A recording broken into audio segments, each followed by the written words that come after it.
O TH Entrevista dessa semana convidou o professor Luizinho, candidato a vereador pelo PT em Maceió, para falar de suas propostas de campanha. Primeiramente, seja bem-vindo, professor. Você pode contar um pouco para a gente do seu histórico político, como que você entrou na política? Obrigado pelo convite, bom dia a todos. Na verdade, eu comecei muito jovem, lá em 1986, antes da Constituinte de 88. Então, nós lutamos para que a juventude que tinha menos de 18 anos, os jovens de 16 anos, pudessem votar, já naquela época. E desde então me juntei ao Partido dos Trabalhadores e estou até hoje na militância política, né? Participando do movimento estudantil, secundarista, na UFAL, e depois como professor participando do sindicato, onde hoje eu leciono na Universidade Estadual de Alagoas. Eu estava vendo aqui que entre suas principais propostas de campanha está a valorização do profissional da educação. Sim, esse é o centro da nossa campanha. A gente pega a Câmara Municipal de Maceió, a gente não vê a presença de educadores. Então nós precisamos eleger um professor para a Câmara Municipal. Nós precisamos valorizar os professores. No último período, os professores têm sofrido muito ataque, né? Tido a imagem atacada, desvalorizado, se sente desvalorizado, desprestigiado, e muitos têm adoecido também, né?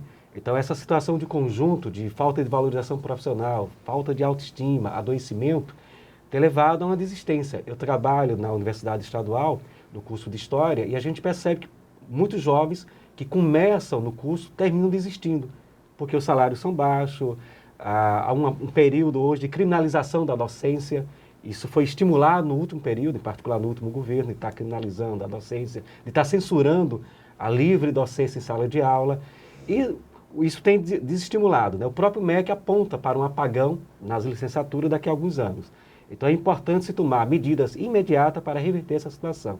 E a primeira delas, em particular aqui em Maceió, passa pela valorização profissional. A gente vê que os profissionais precisam ser mais valorizados, ter sua imagem, sua autoestima elevada, para que eles continuem prestando esse serviço super relevante para a sociedade. Deveria ser algo tão óbvio, não é, professor? Porque a educação é a base de tudo, né? Para que a sociedade entenda dos seus direitos e evolua. Em algumas sociedades, sim. Na Alemanha, o profissional mais valorizado é o professor, né? Entretanto, no Brasil, houve um esforço, os primeiros governos do Lula e da Dilma, de valorização dos profissionais de educação. Entretanto, depois do golpe que teorou a Dilma, colocou Temer e depois, sobretudo com Bolsonaro, os professores viraram alvo de todo tipo de ataques, né? Inclusive de ataque no seu local de trabalho. Agora, recentemente, nós vimos em São Paulo, bolsonarista atacando a sede do sindicato dos professores e agredindo professoras. Então, esse tipo de situação de agressão aos profissionais de educação faz com que muitos jovens de talento, que gostariam de ser professores, desistam, né? Então, ao colocar a educação em primeiro lugar, nós estamos dizendo que é necessária a valorização profissional, salarial e também a imagem do professor. Resgatar a imagem do professor como alguém que conduz e é essencial na formação da sociedade. Outra pauta de campanha, né, que é uma reclamação recorrente do maceioense, é o déficit do transporte público. Inclusive, recentemente houve, né, a retirada de algumas linhas para a UFAL, né, para a universidade.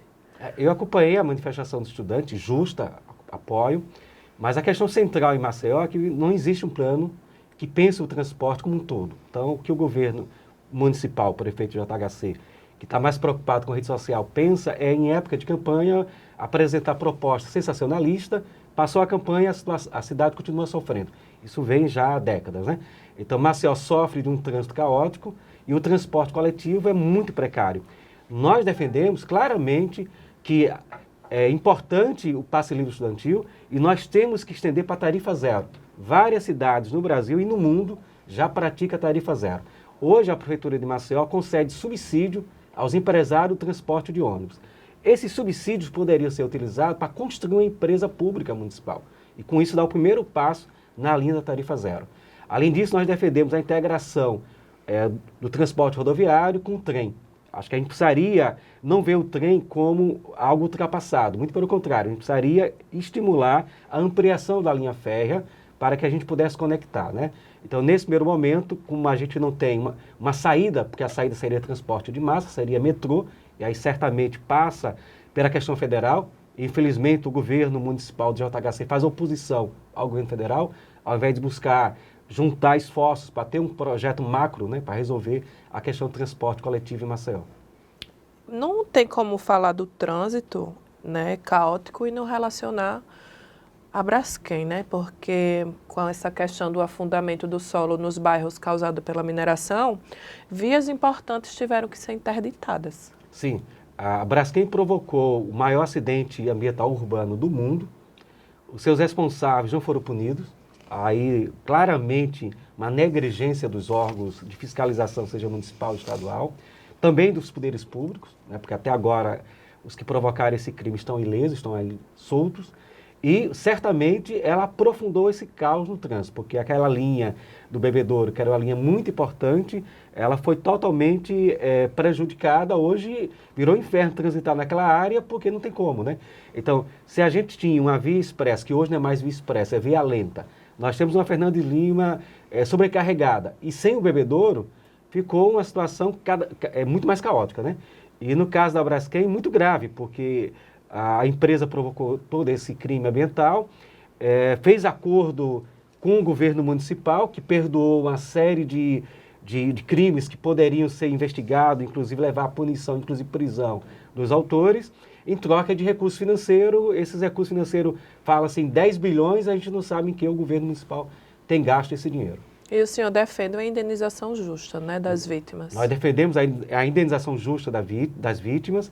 Nós defendemos que aquela área que hoje está sob controle da Braskem não seja usada no futuro para exploração, especulação imobiliária, né? Aquela área que está sendo expropriada pela Braskem deve ser entregue ao poder público, para que no futuro, se de fato estabilizar o solo, o poder público municipal possa estudar a melhor forma de estabelecer moradias populares, áreas de lazer, mas sob o controle do município. Professor, fique à vontade para mandar o seu recado, né? Agora que estamos encerrando a entrevista, pode falar mais sobre suas propostas, algo que eu não tenha perguntado? A gente nós queremos aproveitar esse momento final, né, para duas questões. Primeira, a questão da saúde, a gente vai atuar no sentido de fiscalizar. Hoje a gente vai nos postos de saúde e não tem médico especialista. O cidadão sofre, ele consegue até chegar a um clínico geral, mas não consegue acessar um oftalmologista, um especialista. E por quê? Não que a prefeitura não tenha, é que muitos desses especialistas estão cedidos a fundações privadas. Então, o caos da saúde de Maceió passa hoje pelas fundações privadas de vereadores que tiram esses profissionais dos postos de saúde e alocam em suas fundações. Então, isso é grave e a prefeitura não faz absolutamente nada, e nós precisamos, então, fiscalizar e colocar de volta esses profissionais que a população tanto precisa. E, por fim, dizer que nós tivemos uma parada dura no último período histórico, vencemos a ameaça golpista de Bolsonaro, entretanto, o golpismo continua. Então, é necessário que a gente esteja atento, fortalecendo a alternativa democrática e popular, pois que eu sou filiado ao Partido dos Trabalhadores, defendemos as medidas positivas que o governo Lula vem tomando, e a gente faz parte do time do Lula. Então, a gente pede para a população que reconheça a importância de um governo que trouxe de volta as políticas sociais, e que a gente possa eleger candidatos sintonizados com as políticas do governo federal, do governo Lula. Joia, muito obrigada, professor Luizinho, pela participação. Fica aí o recado, né, do candidato a vereador para Maceió, o professor Luizinho. E antes de voltar, procure o histórico político e estude quais são as propostas de campanha do seu candidato. E esse foi o TH Entrevista dessa semana.